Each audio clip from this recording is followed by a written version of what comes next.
এখনো কেউ কেউ ইসলামী ছাত্র শিবিরকে এই সবচেয়ে বড় থ্রেট মনে করে। যখন আমরা বলছি যে 5 আগস্টের পরে আপনারা এরকম জুলুম নির্যাতন চালিয়েন না, মানুষকে পাথর মেরে হত্যা করিয়েন না, এগুলা নিয়ে কর্মসূচি পালন করি, তখন আমাদেরকে বলে তোমরা রাজাকার, তোমরা আলবদর, তোমরা আশ্বাস, তোমরা স্বাধীনতা বিরোধী, তোমরা গণহত্যাকারী। অথচ 20 বছর তাদের সাথে ছিলাম, তখন তাদের এগুলো হুঁশ ছিল না, আমরা গণহত্যাকারী, আমরা স্বাধীনতা বিরোধী, আমরা রাজাকার। তখন আমরা তুলসী পাতা ছিলাম, দুধে ধোয়া তুলসী পাতা ছিলাম। বলছে আমাদের ভিতরে কোনো রাজাকার নাই, যে মন্ত্রিত্ব যাদেরকে দেওয়া হয়েছে তারা আসলে এরকম রাজাকারের তালিকার মধ্যে নাই। একই মুখে আবার বলতেছে এরা নাকি গণহত্যাকারী, রাজাকার। রাজনৈতিক স্বার্থ উদ্ধারের জন্য এরকম চরিত্র যুগে যুগে, এমন ফ্যাসিবাদী চরিত্র আমরা এক একটা রাজনীতিবিদদের মধ্যে এরকম দেখতে পাই। এটা লজ্জাজনক, দুর্ভাগ্যজনক। আমরা বলেছি অন্যায়ের বিরুদ্ধে কথা, বলে আমাদের নেতাকর্মীকে আমরা হত্যা করছি। তোমরা এক কথা বলার কি? নিজেদের নেতাকর্মীদেরকে নিজেরা হত্যা করছে। আপনারা দেখছেন যে 10 মাসে, এই যে মানবাধিকার সংগঠনগুলো রিপোর্ট দিয়েছে, গত 10 মাসে 756টি রাজনৈতিক সহিংসতার ঘটনা ঘটেছে, যেখানে নিহত হয়েছে 117 জন, আহত হয়েছে প্রায় 6000-এর অধিক।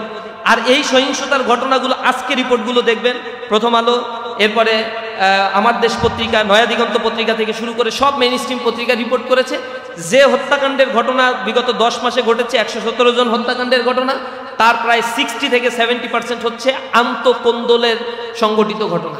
রাজনৈতিকভাবে আন্তঃকোন্দল হয়ে নিজেরা নিজেদের দলের নেতাকর্মীদেরকে হত্যা করেছে।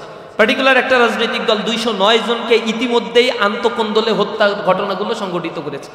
এগুলোর বিরুদ্ধে আমরা তো কথা বলেছি যে না, এই হত্যাকাণ্ডগুলো তো হত্যাকাণ্ড, এগুলোও তো মানবাধিকার লঙ্ঘন, এগুলোও তো কোনো মায়ের সন্তান, এগুলোই তো কোনো বাবার মানে পরিবারের কোনো সন্তানের বাবা। সুতরাং সকল প্রকার হত্যাযজ্ঞ এই বাংলাদেশ থেকে বন্ধ করতে হবে। এগুলো কেন আমরা বলি? কেন মানুষের কাছ থেকে জোরপূর্বক চাঁদা নেওয়া হচ্ছে? স্বাধীন বাংলাদেশে সে ব্যবসা করতে পারবে না, সে বিল্ডিং তৈরি করতে পারবে না, তার বৈধ আয় করতে পারবে না, এগুলো করলেই তাকে চাঁদা দিতে হবে। এর বিরুদ্ধে কেন আমরা কথা বলছি? এই জন্য আমাদেরকে এখন রাজাকার আবার শুনতে হবে। তা আমাদের এগুলো নিয়ে খুব বেশি কষ্ট নাই, কারণ ওই যে বলে না, জন্ম থেকেই জ্বলছি। আমাদের এগুলো শোনার জন্যই আমরা শুনতে শুনতে ধাতস্থ হয়ে গেছি। আওয়ামী ফ্যাসিবাদ আমাদেরকে যে টোনে কথা বলেছে, এখন আর একটা জায়গা থেকে একই টোনে আমরা কথা শুনতে পাই। আমরা তাদের কাছে অনুরোধ জানাবো, এগুলো বন্ধ করা উচিত। আমাদের এগুলো বন্ধ করা উচিত। একটি সুন্দর বাংলাদেশ গড়ার জন্য কিছুদিন আগেই সহস্রাধিক মানুষ জীবন দিয়েছিল। এইটা কেন জীবন দিয়েছিল, কেন মানুষের মধ্যে এই ক্ষোভটা জন্মেছিল? সেখানে শুধু ছাত্ররা তো নেতৃত্ব দেয় নাই। ঢাকা বিশ্ববিদ্যালয়ের একজন ছাত্রও তো শহীদ হয় নাই এই জুলাই আন্দোলনে। ঢাকা বিশ্ববিদ্যালয়ে একটা শহীদ দেখাতে পারবেন? আন্দোলনের নেতৃত্ব তো তারা দিয়েছিল, আন্দোলনের মেকানিজম তারা তৈরি করেছিল। হয়তো ঢাকা বিশ্ববিদ্যালয়ে কিছু শিক্ষার্থীরা বলেছিল কালকে এই কর্মসূচি, কিন্তু ঢাকা বিশ্ববিদ্যালয়ে বন্ধ করে দেওয়া হয়েছিল। কোনো ছাত্রকে হলে থাকতে দেওয়া হয়নি, তাদের উপরে শারীরিক নির্যাতন করা হয়েছিল। পরবর্তীতে তারা বিশ্ববিদ্যালয় ছেড়ে চলে যেতে বাধ্য হয়েছে।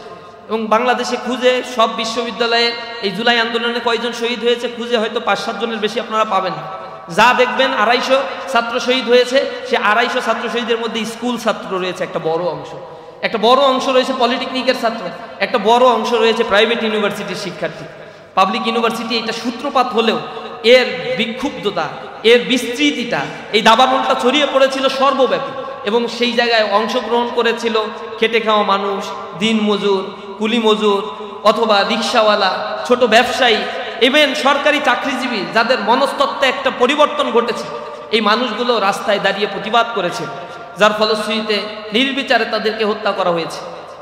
এইগুলো কেন মানুষ রাস্তায় নেমে এসেছিল? এটা ছিল চাকরির একটা আন্দোলন, কোটার বিরুদ্ধে একটা আন্দোলন, সেখান থেকে একটা গণ আন্দোলনে পরিণত হয়েছিল। কারণ সুবিধা বঞ্চিত, অধিকার বঞ্চিত মানুষেরা দীর্ঘ সময় ধরে অপেক্ষা করছিল। রাজনৈতিক দলগুলো তাদের রাজনৈতিক এজেন্ডা নিয়ে রাস্তায় ছিল। যখন সরকার তাদের উপরে দমন নিপীড়ন চালানো হয়েছে, তারা কর্মসূচি দিয়ে ঘরের ভিতরে লুকিয়ে পড়েছে। হরতাল দিয়ে তাদেরকে রাস্তায় খুঁজে পাওয়া যেত না। চোরাগুপ্তা কিছু কার্যক্রম করা ছাড়া আর বড় রাজনৈতিক দলের সেরকম কার্যক্রম এই সরকার আসলেই করতে দেয় না। চরম জুলুম নির্যাতন চালানো হয়েছে। কিন্তু রাজনৈতিকবিদরা তখন হতাশাগ্রস্ত হয়ে পড়েছিল। নির্বাচনের পর নির্বাচন হয়ে যাচ্ছে, কোনোভাবেই কোনো কিছু করা যাচ্ছে না। তখন এমন একটা গণবিস্ফোরণ সময়ের দাবি ছিল, যে গণবিস্ফোরণ হয়েছে চাঁদাবাজের বিরুদ্ধে, গণবিস্ফোরণ হয়েছে এক্সট্রা জুডিশিয়াল কিলিং এর বিরুদ্ধে, গণবিস্ফোরণ হয়েছে অধিকার হারা নিরন্ন বস্ত্রহীন মানুষের সেই অধিকার ফিরে পাওয়ার তাগিদেই তারা কিন্তু রাস্তায় নেমে সেদিন রাস্তায় জীবন দিয়েছে। কিন্তু সেই সময়ের ব্যবধানে, 1-1.5 বছরের ব্যবধানে আমরা মনে হয় এগুলো আবার ভুলতে বসেছি। আমরা আমাদের পুরাতন চরিত্রের দিকে আবার ফিরে যাচ্ছি। আমাদের চরিত্র পাল্টাতে হবে।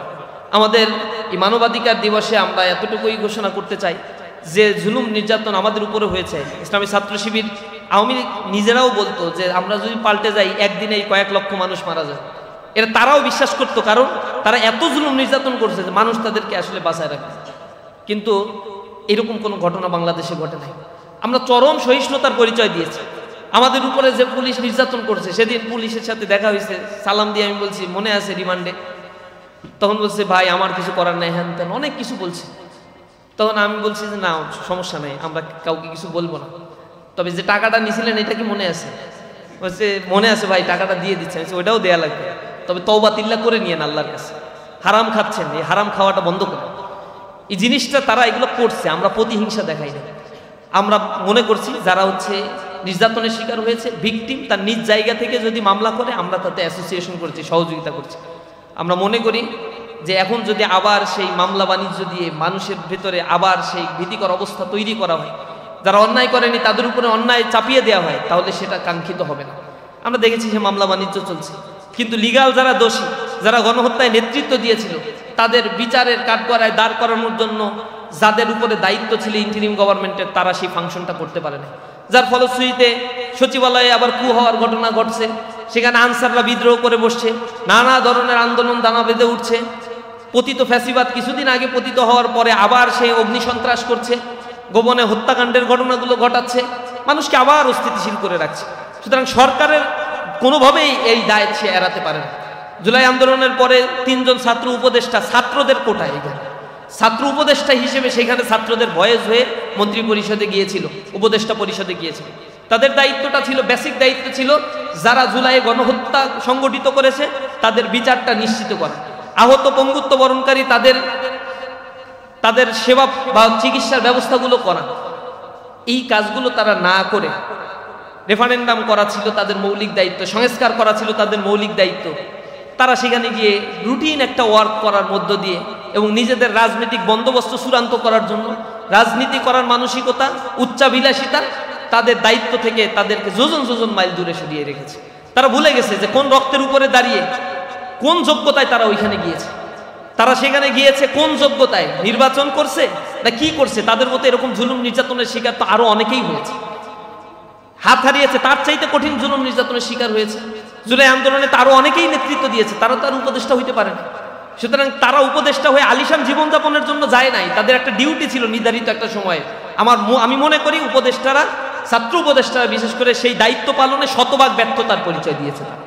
এবং জনগণ তারা যখন এই দায়িত্বে আর থাকবে না, তখন পাই টু পাই তাদের এই হিসাবগুলো তাদের কাছ থেকে নেবে। বিদায় নেওয়ার পরে জনগণ তাদের কম্প্যারিজন বুঝতে পারবে, কি অবস্থা ছিল আগে, কিভাবে থাকতো আর এখন কিভাবে থাকে, কোন অবস্থার পরিবর্তন হয়েছে, এগুলোর কম্প্যারিজন জনগণ তখন তাদের কাছ থেকে আদায় করে নেয়। আমরা আশা করি বাংলাদেশটা পরিবর্তন হবে, দুর্নীতি মুক্ত হবে।